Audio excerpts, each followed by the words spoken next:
अगर आप इस अहम सवाल का जवाब चाहते हैं तो आपको इसे पढ़ना चाहिए। जीवन बहुत लंबा होता है, लेकिन अगर उसके सत्य को स्वीकार ले तो सदियां क्षण में ही बीत जाती हैं। इस कथा को पढ़कर आपको इसका महत्व समझ आएगा। आपको पता चलेगा कि जीवन का अमूल्य ज्ञान भी कभी कभी छोटे से साधारण इंसान से मिल जाता है।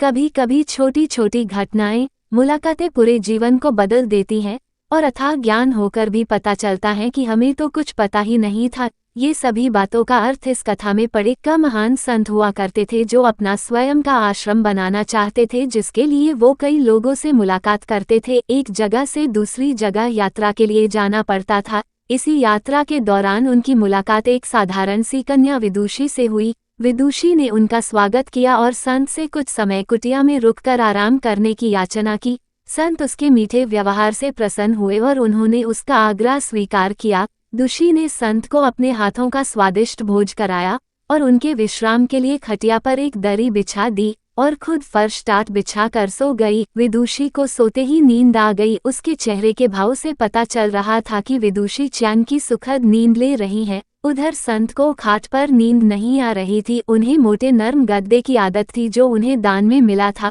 वो रात भर विदुषी का सोच रहे थे कि वो कैसे इस कठोर जमीन पर इतने चैन से सो सकती हैं। सरे दिन सवेरा होते ही संत ने विदुषी से पूछा कि तुम कैसे इस कठोर धरा पर इतने चैन से सो रही थी। तब उसने बड़ी सरलता से उत्तर दिया, हे गुरुदेव, मेरे लिए मेरी ये छोटी सी कुटिया एक महल के समान ही भव्य है। इसमें मेरे श्रम की महक है। अगर मुझे एक समय भी भोजन मिलता है तो मैं खुद को भाग्यशाली मानती हूँ। जब दिन भर के कार्यों के बाद मैं इस धरा पर सोती हूँ तो मुझे माँ की गोद का आत्मीय एहसास होता है। मैं दिन भर के अपने सत्कर्मों का विचार करते हुए चैन की नींद सो जाती हूँ। मुझे एहसास भी नहीं होता कि मैं इस कठोर धरा पर हूँ।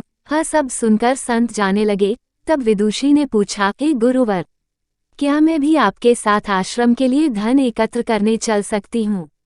तब संत ने विनम्रता से उत्तर दिया, बालिका, तुमने जो मुझे आज ज्ञान दिया है उससे मुझे पता चला कि चित्त का सुख कहाँ है। अब मुझे किसी आश्रम की इच्छा नहीं रह गई। कहकर संत वापस अपने देश लौट गए और एकत्र किया धन उन्होंने गरीबों में बांट दिया और स्वयं एक कुटिया बनाकर रहने लगे। वह शांति एवं संतोष ही सुखी जीवन का रहस्य है।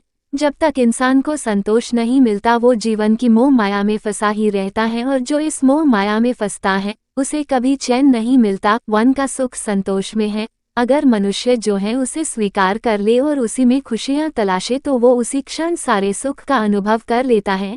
जिस तरह विदुषी एक वक्त के भोजन को ही अपना सौभाग्य मानती है और कठोर धरा पर भी चैन से सोती है, उसी कारण उसे जीव में सभी सुखों का अनुभव हुआ है। वही एक संत बैरागी होते हुए भी खाट पर चैन से नहीं सो पा रहा था, क्योंकि उसे अपने पास जो है उससे संतोष नहीं था।